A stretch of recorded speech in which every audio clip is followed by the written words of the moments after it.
ഒരിക്കൽ കാട്ടുതീയിൽ പൊള്ളലേറ്റ നാഗങ്ങളെ മണ്ണാർശാലയിലത്തെ ദമ്പതികളായ ശ്രീദേവിയും വാസുദേവനും ചേർന്ന് ശുശ്രൂഷിക്കുകയും അതിൽ സന്തുഷ്ടനായ നാഗരാജാവ് അവരുടെ മകനായി പിറവിയെടുക്കുകയും ചെയ്തു.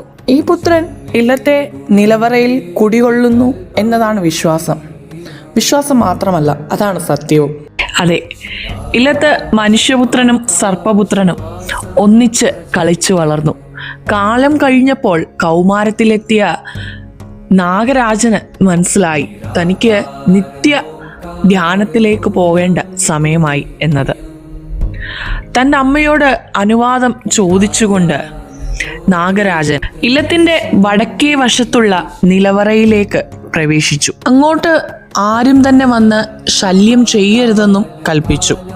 എന്നാൽ അമ്മയ്ക്കു മാത്രം ചില കാര്യങ്ങൾ പറഞ്ഞു കൊടുത്തതിന് ശേഷമാണ് സർപ്പപുത്രൻ ഉള്ളിലേക്ക് പോയത്.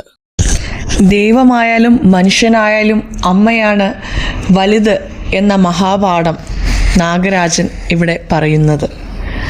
പുത്രനെ പിരിയാനുള്ള അമ്മയുടെ ദുഃഖത്തെ തുടർന്നാണ് നാഗരാജൻ അമ്മയ്ക്കു മാത്രം തൻ്റെ ധ്യാനമിരിക്കുന്ന മുറിയിലേക്ക് വരാനും പൂജിക്കാനും പ്രത്യേക അനുമതി നൽകിയത്.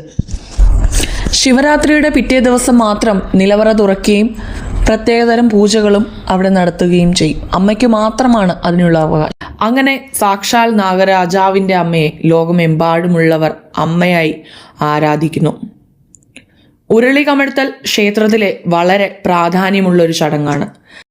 സന്താനഭാഗ്യത്തിന് പെട്ടെന്ന് തന്നെ ഫലം ലഭിക്കുന്ന വഴിപാടാണ് അത്.